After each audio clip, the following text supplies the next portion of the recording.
Yeah, RSC. React Server Components. They are awesome, but not for everyone. So some hate them, some love them. I really like them. I think the concept is just great, but RSCs, React Server Components, have one big problem. Like, let's have a look at this page. How can you tell me what in here is a React Server component? What in here is actually a client component? Where is the boundary? I have no idea. Where does the client end and where does the server start? But I give you a little flash here. Yes, sir. There's a tool that helps you understand exactly that. And really, furthermore, it really helps you understand how your app is actually working. Okay, yeah, I think I did all my good points in the intro already, but yeah, basically you can understand your app better. You can see visually where the stuff actually belongs, what's client, what's server, and yeah, it improves the DX of your app. You can customize the hell out of it. But let's just get to the point. What is a React Server component? This one is not, because this one has use client on top. I'm using Next.js here. I think you can also use server components now in Tanstack Start. Don't judge me on that one, but I think it's possible. So in Next.js, use client means you're now on the client. You break the boundary. And if you just don't use client, you're basically on the server. So this is a server component by default. And server component really just means it runs on the server.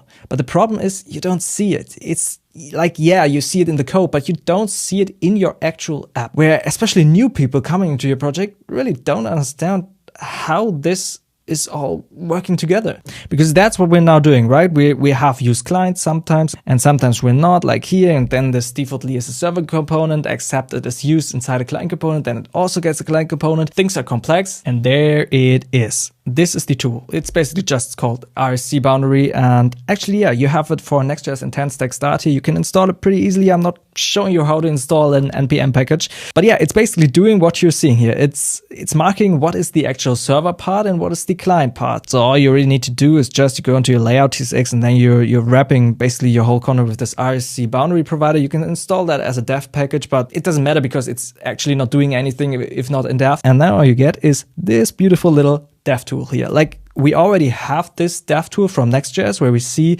which bundler is used, is cache components activated, more route info and all that stuff. Sorry for the flashbang here, but that's not enough, because that doesn't help us at all to understand what's server and what's client side. But if I click this little badge here, I get it. I see exactly what in this route is client side and what is server side. And that basically helps me to understand, especially on more complex projects, how the whole thing is working together, right?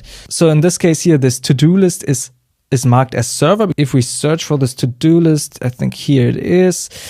It's basically just an H1 inside of a page component, so no use client on top, so it's server side. And here on the other hand, we have this client create to-do form. There it is, and there it is using use client. And here on the little 8, you can actually click on that, and then you see a list of all the client components you are using inside of this thing. And I think it's because I zoomed so much in. Let me zoom a little bit out.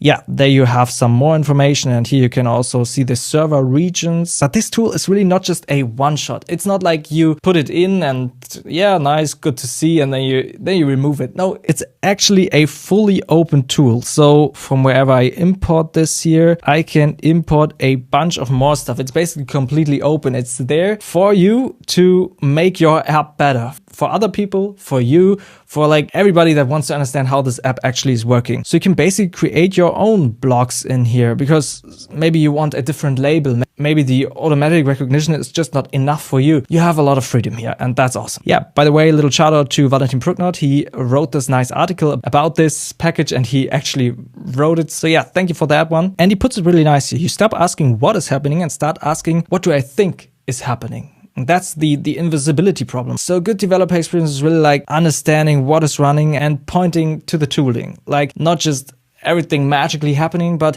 seeing things happen, seeing how they work. Because otherwise those cool new features like more rendering strategies and React server components, all that are really just overwhelming developers if they don't understand what's going on. But I'm honest with you, this library is not perfect. I had some problems, especially with modals. They just didn't work quite well. It was a little bit buggy, and honestly with many stacked client components, like you see it already here, it's covering a lot. So if you have a lot of client components, a lot of buttons everywhere in your application, a lot of tooltips, things you can do, things get really cluttered. So just be aware of that, but be also aware that this is open source, so you can just adjust it as you want and make the best dev tool possible for you and all the devs that are working on your project. I think it's a first great step. Let me know what you think about that. And yeah, happy to be here again on YouTube. I was gone for a couple of weeks. I had to rest a little bit, but here I am. Thank you for watching and have a great day. Bye bye.